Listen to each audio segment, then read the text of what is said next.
शांति। आज रविवार के 4 जून के अव्यक्त महावाक्य हैं। रिवाइज कोर्स है 31 दिसंबर 1994। आज की अव्यक्त महावाक्य के हेडलाइन है, नए वर्ष को शुभ भावना गुण स्वरूप वर्ष के रूप में मनाओ। आज नवयुग रचता बाप दादा अपने नवयुग राज्य अधिकारी बच्चों को देख रहे हैं। नव वर्ष को देख अपना नवयुग याद आता है। नवयुग के आगे यह नव वर्ष कोई बड़ी बात नहीं। जिस नवयुग में हर वस्तु, हर व्यक्ति, प्रकृति सब नया है। नया वर्ष जब शुरू होता है तो पुरानी वस्तु व व्यक्ति के पुराने स्वभाव, संस्कार, चाल चलन कुछ नए होते हैं, कुछ पुराने होते हैं। लेकिन आपके नवयुग में पुराने का नाम निशान नहीं। व्यक्ति भी नया अर्थात सतो प्रधान है और प्रकृति भी सतो प्रधान अर्थात नई है। प्रकृति में भी आजकल जैसे पुरानापन नहीं होगा। तो नवयुग के मुबारक के साथ नव वर्ष की भी मुबारक। परमात्मा हम सभी को नए वर्ष की मुबारक दे रहे हैं और साथ ही नए युग की भी मुबारक दे रहे हैं और बता रहे हैं कि वहाँ पर हर चीज़ नई होगी। आज विशेष नया वर्ष मनाने के उमंग उत्साह से खुशी खुशी से सभी पहुँच गए हैं। तो बाप दादा भी दिल से दिल की दुआओं सहित नवयुग की और नए वर्ष की डबल मुबारक देते हैं। आप सभी को भी डबल याद है या सिंगल याद है? अपना नया युग नैनों के आगे बुद्धि में स्पष्ट है ना। जैसे कहेंगे कल से नया वर्ष शुरू है, ऐसे ही कहेंगे कल नवयुग आया कि आया। इतना स्पष्ट है, नशा है। हम सभी हर वर्ष नया युग मनाते हैं, लेकिन नया युग तो मनाते ही हैं, नया वर्ष भी मनाते हैं। हमें सदा याद रहना चाहिए कि नया युग आया कि आया। तो बाप दादा नवयुग और नया वर्ष डबल देख रहे हैं। कल की बात है, वो कल और यह भी कल, माना जो बीत गया वो कल और जो आने वाला है वह भी कल। फिर नवयुग होगा ना। अपने नवयुग की ड्रेस सामने दिखाई देती है, बस पुरानी ड्रेस छोड़ेंगे और नई ड्रेस धारण करेंगे। तो वो ड्रेस अच्छी, चमकीली, सुंदर है ना। अभी तो देखो हर व्यक्ति में कोई ना कोई नुक्स होगा। अब कलयुग के जो व्यक्ति हैं, अगर उनको देखा जाए तो कोई ना कोई कमी कमजोरी होती ही है।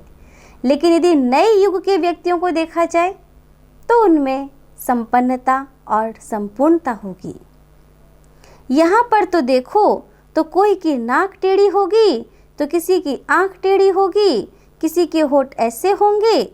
लेकिन नवयुग में तो सभी नंबर 1, हर कर्मेंद्रिय एक्यूरेट। वहाँ पर किसी के शरीर में कोई भी डिफेक्ट नहीं होगा। तो ऐसी ड्रेस सामने खूंटी पर लगी हुई है ना, बस पहननी है। अपनी ड्रेस अच्छी पसंद है, देख रहे हो ना। बाप दादा सदैव जब हर एक बच्चे को देखते हैं तो क्या देखते हैं? हर एक के मस्तक की चमकती हुई मणि श्रेष्ठ आत्मा को देखते हैं। साथ साथ हर एक बच्चे के भाग्य की श्रेष्ठ लकीर को देखते हैं। हर एक का भाग्य कितना श्रेष्ठ है। परमात्मा हमारे ऊपरी आवरण को नहीं देखते हैं। किसे देखते हैं? वो तो हमारे श्रेष्ठ भाग्य को देखते हैं और देखते हुए उसी को ही याद दिलाते हैं। सभी का भाग्य श्रेष्ठ है ना, किसी का मध्यम भी है। सभी नंबर 1, सेकंड, थर्ड और आने वाले हैं क्या? अच्छा है। दुनिया वाले कहते हैं आपके मुख में गुलाब, और बाप दादा कहते हैं आपके मुख में गुलाब जामुन। ये क्यों कहा? क्योंकि बाबा हमें सभी को नंबर 1 में देखना चाहते हैं।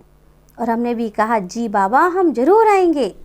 तो हम एक दूसरे को खुशी में गुलाब जामुन खिलाते हैं। गुलाब जामुन सबको बहुत अच्छा लगता है ना।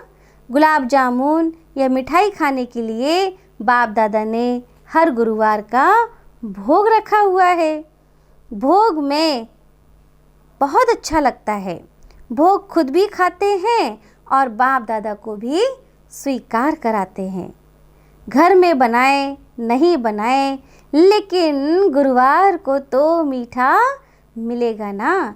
ब्रह्मा कुमारी संस्था का नियम है हर गुरुवार को सुबह परमात्मा को भोग लगाना, और सभी जितने भी आए होते हैं सभी को भोग मिलता ही है। जब कभी खुशी का उत्सव होता है तो मुख ही मीठा कराते हैं।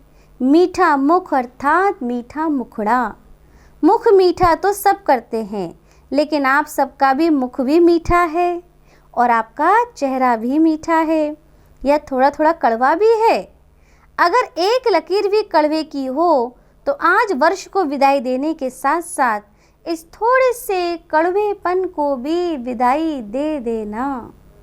परमात्मा कहते हैं नया वर्ष जब हम मनाते हैं तो जो पुराना हो गया होता है उसे भी हम क्या करते हैं, विदाई देते हैं। तो हमें भी नया युग आ रहा है, तो हमें हर नए युग को याद रखते हुए हर पुरानी बात को भूल जाना है। विदाई देना आता है कि पास में रखना अच्छा लगता है, या विदाई देकर फिर बुला लेंगे, फिर कहेंगे हम तो छोड़ना तो चाहते हैं लेकिन माया छोड़ती नहीं। ऐसा तो नहीं कहेंगे कि हमने छोड़ दिया लेकिन माया आ गई। वहाँ जाकर फिर ऐसे पत्र लिखेंगे, विदाई तो मतलब सदा काल के लिए विदाई। ये नहीं हम आज क्रोध छोड़ देंगे नए वर्ष पर, आज हम ईर्ष्या छोड़ देंगे नए वर्ष पर, पता चले कुछ दिनों बाद फिर से क्रोध आ गया, फिर से ईर्ष्या आ गई। विदाई मतलब विदाई। बुराइयों को हमें हमेशा के लिए विदाई देना है। विदाई देने का अर्थ है फिर आने नहीं देना। कभी कभी आ जाए कोई हर्जा नहीं, क्योंकि पुराने संस्कार कईयों को बहुत अच्छे लगते हैं। आज कहेंगे कल से नहीं होगा, फिर परसों परवश हो जाएंगे, तो उसको विदाई नहीं कहेंगे ना। विदाई देना सीखो। वर्ष को विदाई देना कॉमन बात है, लेकिन आप सबको अंश वंश सहित पूरी माया को विदाई देना है। अंश मात्र भी ना रहे। कई बच्चे कहते हैं 75% तो फड़ पड़ गया, पड़ भी जाएगा, लेकिन माया अंश से वंश बहुत जल्दी पैदा करती है, इसलिए बुराई का अंश भी ना रहे। वर्ष को विदाई देना जैसे देते हैं वैसे ही हमें अपनी सारी बुराइयों को विदा दे देना है। 25% अंश मात्र भी रहा तो 25 से 50 तक भी बहुत जल्दी पहुंच सकता है, लेकिन अंश सहित समाप्त करना है। तो नए वर्ष में क्या करेंगे, पुराने वर्ष को विदाई देने के साथ साथ माया के अंश को भी विदाई देंगे। विदाई दो, और विदाई के साथ साथ अपने को भी और दूसरों को भी सदा फरिश्ते स्वरूप की बधाई दो। है ही फरिश्ता, ऊपर से नीचे आए, अपना कार्य किया और उड़ा। तो हम सब क्या अभ्यास करेंगे, हम सब फरिश्ते हैं। बीच बीच में उड़ के परमात्मा के पास जाते रहें, अभ्यास करते रहें। फरिश्ते यही तो करते हैं। उड़ती कला की निशानी पंख दिखाई है, कोई आर्टिफिशियल पंख नहीं है, लेकिन यह फरिश्तों को जो पंख दिखाते हैं उसका अर्थ है फरिश्ता, अर्थात उड़ती कला वाले। जो फरिश्ते स्वरूप की बधाई स्वयं को भी दो और दूसरों को भी दो। सदा फरिश्ते स्वरूप के स्मृति में रहो और दूसरों को भी उसी स्वरूप से देखो। तो आप बोलिए मन में, मैं फरिश्ता हूँ, मेरे सामने जो है वो भी फरिश्ता है। इस प्रकार से फरिश्ते स्वरूप की स्मृति को सदा याद रखें। फलानी है कि फलाना है नहीं, क्या सोचेंगे, फरिश्ता है। पक्का कीजिए हम भी फरिश्ते हैं, सामने वाला भी फरिश्ता है। ये फरिश्ता संदेश देने के निमित्त है, तो समझा सभी को फरिश्ते स्वरूप की मुबारक दो। हम सभी को क्या महसूस करना है कि हम भी फरिश्ते इस फर्श से नहीं है कोई रिश्ते। और दूसरों को भी कहिए कि आप भी फरिश्ते हैं, और आप भी याद रखें मैं भी फरिश्ता और सामने वाला भी फरिश्ता। कोई कैसा भी है लेकिन दृष्टि से सृष्टि बदल सकती है। जब दृष्टि से सृष्टि बदल सकती है तो क्या ब्राह्मण नहीं बदल सकता? आपकी दृष्टि स्मृति हर आत्मा को बदल देगी। बाप दादा को कभी कभी बच्चों पर हंसी आती है, आप लोगों को भी अपने ऊपर आती है। एक तरफ कहते हैं हम विश्व परिवर्तक हैं, विश्व कल्याणकारी हैं, और फिर विश्व परिवर्तक आकर कहता है ये मेरे से बदली नहीं होता। अपने प्रति भी कभी रूह रिहान में चाहते हैं, चाहते ये नहीं कि फिर कर भी लेते हैं। क्या कहते हैं? चाहते नहीं हैं लेकिन गलत कार्य हो जाता है। तो विश्व परिवर्तक और स्वयं के लिए कहें मैं चाहता हूँ लेकिन कर नहीं पाता हूँ, तो उसके लिए क्या टाइटल होगा? उसको विश्व परिवर्तक कहेंगे या कमज़ोर कहेंगे? मतलब चाहते हैं और कर नहीं पा रहे हैं। तो अपनी कमजोरी को साइड रख के अपने आप को महसूस करें मैं विश्व परिवर्तक हूँ। गीत सुनाते हैं ना, क्या करें कैसे करें पता नहीं कब होगा। ये गीत बाप दादा तो सुनते हैं। जब विश्व परिवर्तक हैं, विश्व कल्याणकारी हैं, तो क्या आत्मा को नहीं बदल सकते? स्वयं को नहीं बदल सकते? अगर स्व परिवर्तक भी नहीं तो विश्व परिवर्तक कैसे होंगे? अगर हमें विश्व को बदलना है तो उसके लिए सबसे पहले स्वयं को बदलना होगा। बाप दादा कहते हैं इस वर्ष की विशेष दृढ़ प्रतिज्ञा स्वयं से करो। प्रतिज्ञा का अर्थ ही है शरीर चला जाए, लेकिन जो प्रतिज्ञा की है वह प्रतिज्ञा नहीं जाए। जो प्रतिज्ञा करने की इतनी हिम्मत है, करेंगे, डरेंगे तो नहीं। तो यही प्रतिज्ञा स्वयं से करो, कभी भी किसी की कमजोरी कमी को नहीं देखेंगे, किसी की कमजोरी कमी को नहीं सुनेंगे, नहीं बोलेंगे, ना सुनेंगे, ना बोलेंगे और ना। तो ये वर्ष क्या हो जाएगा? ये वर्ष हो जाएगा शुभ भावना गुण स्वरूप वर्ष। हर वर्ष को अपना अपना नाम देते हैं, तो बाबा इस वर्ष को क्या नाम दे रहे हैं? गुण भावना, शुभ भावना गुण स्वरूप वर्ष। फिर कहेंगे मधुबन में तो वायुमंडल अच्छा था, यहाँ तो वायुमंडल का संग है। परिवर्तक किसी के संग में नहीं आता, किसी के प्रभाव में नहीं आता। अगर परिवर्तक ही प्रभाव में आ जाएगा तो परिवर्तन क्या करेगा? इसीलिए इस वर्ष को गुणमूर्त शुभ भावना वर्ष के रूप में मनाओ। किसी की अशुभ बात को भी आप अपने पास शुभ करके उठाओ। अशुभ देखते हुए भी आप शुभ दृष्टि से देखो। जब प्रकृति को बदल सकते हो तो क्या मनुष्य आत्माओं को नहीं बदल सकते हो? और उसमें भी ब्राह्मण आत्माएं हैं, उनको नहीं बदल सकते हो? जब सबके प्रति शुभ भावना होगी तो कारण शब्द समाप्त होकर निवारण शब्द ही दिखाई देगा।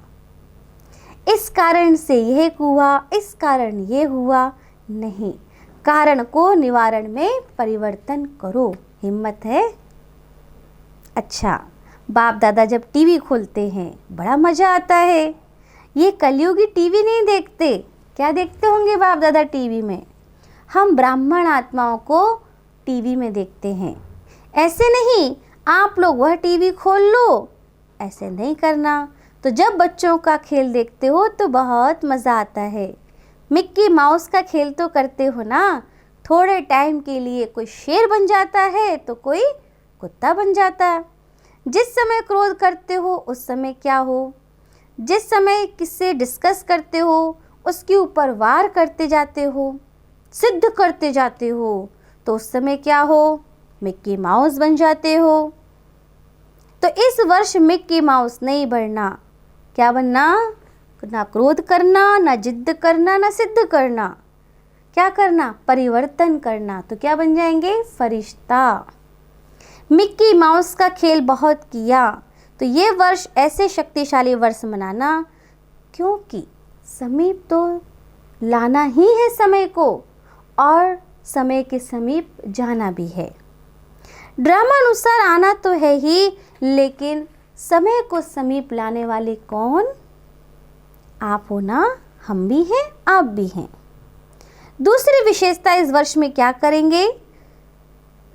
नए वर्ष में एक तो बधाइयाँ देते हैं और दूसरा गिफ्ट देते हैं।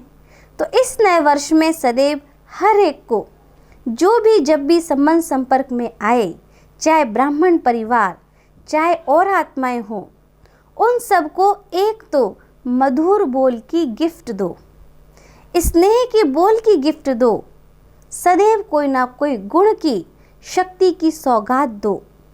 ये सौगात सेकंड में दे सकते हो। ऐसे नहीं कह सकते हो कि टाइम ही नहीं मिला। ना लेने वाले को टाइम था, ना देने वाले को टाइम था। अगर आप गुड विशेस देंगे, मुस्कुराएंगे, शुभ भावना रखेंगे, उसमें कितना समय लगेगा? तो एक दूसरे को शुभ भावना की गिफ्ट देना ही है। ऐसे नहीं कह सकेंगे कि हमें देना नहीं आता, हाँ हमारे पास समय नहीं है, देना ही है। लेकिन अगर आपकी श्रेष्ठ कामना, श्रेष्ठ भावना की वृत्ति है, तो सेकंड के संकल्प से, दृष्टि से, अपने दिल की मुस्कुराहट से सेकंड में भी किसी को भी कुछ भी दे सकते हो। जो भी आवे उसको गिफ्ट देना, खाली हाथ ना जाए। तो इतनी गिफ्ट है आपके पास कि कोई आते रहें और हम उनको शुभ भावनाएं, शुभकामनाएं, अपनी स्माइल, अपने अच्छे व्यवहार, इन सब की गिफ्ट देते रहें। जो भी आवे उसको गिफ्ट देना ही है। ख़त्म तो नहीं हो जाएगा कि 2 दिन में सब खत्म हो गया। सभी का स्टॉक भरपूर है। खाली हाथ ना जाना, कोई भी खाली हाथ ना जाए। जिसके पास कम है वो हाथ उठाइए, बाबा कहते हैं उसको बाबा दे देगा। जिसके पास कमी हो वो चुटकी लिखना और मेडिटेशन रूम में बाबा के सामने रख देना, तो बाबा उसकी झोली भी दुआओं से भर देंगे। वर्ष के साथ कमियों को भी विदाई देकर जाना।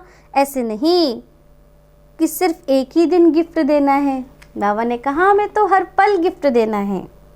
सारा वर्ष गिफ्ट बांटते जाओ, पूरा जिंदगी गिफ्ट बांटना है। कौन सी गिफ्ट? शुभ भावना, शुभकामना और एक अच्छी स्माइल। बिना गिफ्ट के कोई ना जाए, कितना अच्छा लगेगा। अगर कोई आता है उसको छोटी सी भी गिफ्ट दे दो तो कितना खुश हो जाता है। चीज़ को नहीं देखते हैं, लेकिन गिफ्ट अर्थात स्नेह के स्वरूप को देखते हैं कि इन्होंने हमें कितनी अच्छी गिफ्ट दी। गिफ्ट से कोई माला माल नहीं हो जाते हो, लेकिन स्नेह से माला माल हो जाते हो। स्नेह देना और स्नेह लेना। अगर कोई आपको स्नेह नहीं भी दे तो भी आप उनसे ले लेना। लेना आएगा कि शर्म करेंगे कैसे लें, लेने में कोई हर्जा नहीं है। वो आप पर क्रोध करे, आप स्नेह के रूप में ले लेना। आप विश्व परिवर्तक हो ना, तो विश्व परिवर्तक किसी की निगेटिव को पॉजिटिव में बदल सकता है क्या? बदल सकता है ना, कि नहीं बदल सकता? बदल सकता है। तो ये वर्ष सदा स्नेह देना है और स्नेह लेना है। लेकिन है विश्व परिवर्तक ना, तो क्या याद रखना है? मैं कौन? विश्व परिवर्तक, परिवर्तन करने वाले। अच्छा, डबल विदेशी क्या देंगे? गिफ्ट देंगे। दाता बन गए हो, वाह, दातापन को बहुत सारे मुबारक हो। बाप दादा रोज बच्चों की एक बात देखते हैं। कौन सी? ये मैं और ये मेरा परेशान कर देता है। कभी मेरा आ जाता है, कभी मैं आ जाता है, तो बीच बीच में परेशान करता है। तो जब परिवर्तन हो रहा है तो इस मैं और मेरे को परिवर्तन करो। कहते भी हैं मेरा मेरा करोगे तो मर जाओगे और तेरा तेरा करोगे तो तर जाओगे। शब्द भले मैं बोलो, लेकिन मैं कौन? ओरिजिनल मैं किसके लिए कहते हैं? शरीर के लिए, आत्मा के लिए। वास्तव में आत्मा के लिए मैं आत्मा हूँ। स्मृति में लाओ बार बार, मैं बोलना ही पड़ता है, मैं और मेरा। लेकिन क्या सोचो, मैं आत्मा और मेरा बाबा। मैं शब्द यूज करते हो ना, तो सोचो मैं शरीर नहीं, बॉडी कॉन्शियस आए तब मैं शरीर हूँ। शरीर तो मेरा कहेगा, मैं शरीर नहीं कहूँगा, क्या कहूँगा, मेरा शरीर। तो शरीर से अलग हो गया ना, मैं शरीर कहते हो, कभी गलती से भी नहीं। परिवर्तन करो, विश्व परिवर्तक टिक पक्के हो ना, देखना कच्चे नहीं बनना। बार बार लेके आओ, मैं विश्व परिवर्तक हूँ, मैं विश्व परिवर्तक हूँ, मैं विश्व परिवर्तक हूँ। मैं शब्द को अर्थ से परिवर्तन करो। जब मैं शब्द बोलो तो उस स्वरूप में टिक जाओ, और जब मेरा शब्द यूज करते हो तो सबसे पहला मेरा कौन, मेरा कौन, मेरा बाबा। मेरा स्वभाव, मेरा संस्कार, मेरी चीज़ें, मेरा परिवार, मेरा सेंटर, मेरा जिज्ञासु, मेरी सेवा। इसने, क्योंकि ये कहते हो ना, खेल तो करते हो ना, तो जब मेरा शब्द हो बोलते हो तो मेरा कहने पहले से याद रखना, मेरा कौन, मेरा बाबा। मेरा उसे याद रखो। जहाँ बाबा होगा वहाँ देह विमान व गिरावट नहीं आएगी। तो मैं और मेरा, इन दोनों शब्दों को उस वृत्ति से, उस दृष्टि से, उस अर्थ से देखो और बोलो। मेरा शब्द मुख से बोले निकले, मेरा बाबा याद आए। जैसे मेरा शब्द याद आए तो क्या याद आए, मेरे बाबा का घर है, मेरा बाबा मेरे साथ है, मेरा बाबा मुझे खिला रहा है, मेरा बाबा मुझे चला रहा है, मेरा बाबा याद आए। तो जितनी बार रिपीट करेंगे मुख से, मन से, तो मैं और मेरा चेंज होकर परिवर्तन हो जाएगा। तो सिर्फ भारत परिवर्तक नहीं, हम क्या हैं, विश्व परिवर्तक। डबल विदेशी सिर्फ फॉरेन परिवर्तक नहीं, क्या हो, विश्व परिवर्तक। विश्व परिवर्तक पक्का याद है, ऑटोमेटिक निरंतर सहयोगी बन जाएंगे, मेहनत करनी नहीं पड़ेगी, भाव और भावना बदल जाएगी। सिर्फ क्या याद रखना है, मैं कौन, विश्व परिवर्तक हूँ। अच्छा, चारों ओर के नवयुग के राज्य अधिकारी श्रेष्ठ आत्माओं को सदा स्व परिवर्तन और विश्व परिवर्तन के निमित्त विशेष आत्माओं को सदा पुरुषार्थ में नवीनता श्रेष्ठता लाने वाली सर्वस्नेही आत्माओं को, सदा बाप का नाम प्रत्यक्ष करने वाली सपूत आत्माओं को, सदा मेरा और मैं को यथार्थ भाव और अर्थ में लाने वाली सहयोगी आत्माओं को बाप दादा का याद, प्यार और नमस्ते। हम रूहानी बच्चों की रूहानी बाप दादा को याद, प्यार और नमस्ते। वरदान, आगे पीछे सोच समझकर हर कार्य करने वाली ज्ञानी तू आत्मा त्रिकालदर्शी भव। आगे पीछे सोच समझकर हर कार्य करने वाली ज्ञानी तू आत्मा त्रिकालदर्शी भव। जो बच्चे त्रिकालदर्शी अर्थात तीनों कालों का ज्ञान बुद्धि में रख आगे पीछे सोच समझकर कर्म करते हैं, उन्हें हर कर्म में सफलता मिलती है। ऐसे नहीं, बहुत इजी था, इसलिए जो काम सामने आया वह कार्य करना शुरू कर दिया। नहीं, कोई भी कर्म करने के पहले आदत पड़ जाए कि इस कर्म का रिजल्ट क्या होना है, पास्ट, प्रेजेंट और फ्यूचर, तभी आप उस कर्म को कीजिए। त्रिकालदर्शी स्थिति में स्थित होकर कर्म करो तो कोई भी कार्य व्यर्थ या साधारण नहीं होता। स्लोगन, अपने संतुष्ट और खुशनुमा जीवन से सेवा करो तब कहेंगे सच्चे सेवाधारी। अपने संतुष्ट और खुशनुमा जीवन से सेवा करो तब कहेंगे सच्चे सेवाधारी। अच्छा, ओम शांति। जैसा सोचोगे तुम वैसा बन जाओगे, जैसा कर्म होगा वैसा फल पाओगे। श्रेष्ठ कर्म का आधार है खुद का कर लो दर्शन, यही जीवन का सार है। यही जीवन का सार है। जैसा सोचोगे तुम वैसा बन जाओगे।